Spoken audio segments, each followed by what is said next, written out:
Hi friends, నేను మీ వెంకటేశ్వర రెడ్డి. మరి ఈ వీడియోలో ఏపీ డిఎస్సి ప్రిపేర్ అయ్యేటువంటి ఆస్పిరెంట్స్ని బేస్ చేసుకొని ఫ్రెండ్స్ ఎగ్జామ్ డేట్స్ అయితే కొన్ని చేంజ్ చేశాడు. ఆ చేంజ్ చేసినవి ఒక్కసారి గమనించండి. మరి హాల్ టికెట్స్ చేంజ్ చేసినవి కొత్తగా హాల్ టికెట్స్ ఎప్పుడు డౌన్లోడ్ చేసుకోవాలి వాటి గురించి మనం ఈ వీడియోలో డిస్కస్ చేద్దాం. మరి ఎగ్జామ్ డేట్స్ అయితే గమనించండి.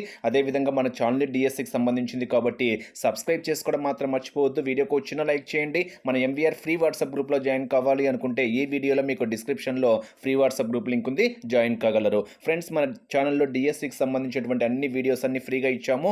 ఒక్కసారి మన ఛానల్లో డిఎస్సికి సంబంధించినటువంటి వీడియోస్ అన్ని అబ్జర్వ్ చేయగలరు. మరి మన యూట్యూబ్ ఛానల్లో ప్లేలిస్ట్లో మీకు క్లియర్గా మ్యాథ్స్కి సంబంధించి 3rd class to 10th class క్లియర్గా క్లాస్ వైజ్గా లెసన్స్ వైజ్గా మన యూట్యూబ్ ఛానల్లో ప్లేలిస్ట్లో మ్యాథ్స్కి సంబంధించినటువంటి వీడియోస్ ఫ్రీగా ఉన్నాయి, అవైలబుల్గా ఒక్కసారి చెక్ చేసుకోగలరు. మరి సబ్స్క్రైబ్ చేసుకోవడం మాత్రము మర్చిపోవద్దు. మరి లేట్ చేయకుండా ఎగ్జామ్ డేట్స్ చేంజ్ అనేవి ఒక్కసారి మనం అబ్జర్వ్ చేస్తే ఈ నెల 20-21వ తేదీలో జరగాల్సినటువంటి డిఎస్సి పరీక్షలు జూలై 1-2 తేదీలలో నిర్వహిస్తున్నట్టు పాఠశాల విద్యాశాఖ ప్రకటించడం అయితే జరిగింది. అంటే ఎవరికైతే 20వ తేదీ జూన్ 20, జూన్ 21 ఈ 2 తేదీలలో ఎవరికైతే డిఎస్సి ఎగ్జామ్స్ ఉన్నాయో ఆ 2 తేదీలలో ఉన్నటువంటి ఎగ్జామ్స్ అయితే పోస్ట్ పోన్ అయినాయి.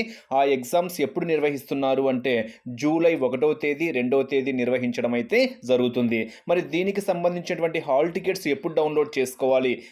రీహాల్ టికెట్స్ ఖచ్చితంగా డౌన్లోడ్ చేసుకోవాల్సిందే. మరి ఎప్పటి నుంచి అవైలబుల్గా ఉంటాయి వెబ్సైట్లో అంటే 25వ తేదీ నుంచి వెబ్సైట్లో ఆ డేట్ ఎవరికైతే చేంజ్ అయ్యాయో వారి మళ్ళీ కొత్త హాల్ టికెట్స్ సంబంధించినటువంటి హాల్ టికెట్స్ 25వ తేదీ నుంచి అఫీషియల్ సైట్లో మీకు హాల్ టికెట్స్ అవైలబుల్గా ఉంటాయని క్లియర్గా చెప్పడం అయితే జరిగింది. గమనించండి ఫ్రెండ్స్, 20వ తేదీ 21వ తేదీ ఎవరికైతే డిఎస్సి ఎగ్జామ్స్ ఉన్నాయో పోస్ట్ పోన్ అయ్యి జూలై 1వ తేదీ 2వ తేదీ ఎగ్జామ్స్ నిర్వహించడం అయితే జరుగుతుంది. ఒక్కసారి అయితే ఆ 2 తేదీలలో ఉండేటువంటి ఎగ్జామ్స్ ఉండేటువంటి ఆస్పిరెంట్స్ అయితే గమనించగలరు. ఓకే ఫ్రెండ్స్, మరి థ్యాంక్ యూ. సబ్స్క్రైబ్ చేసుకోవడం మాత్రము మర్చిపోవద్దు.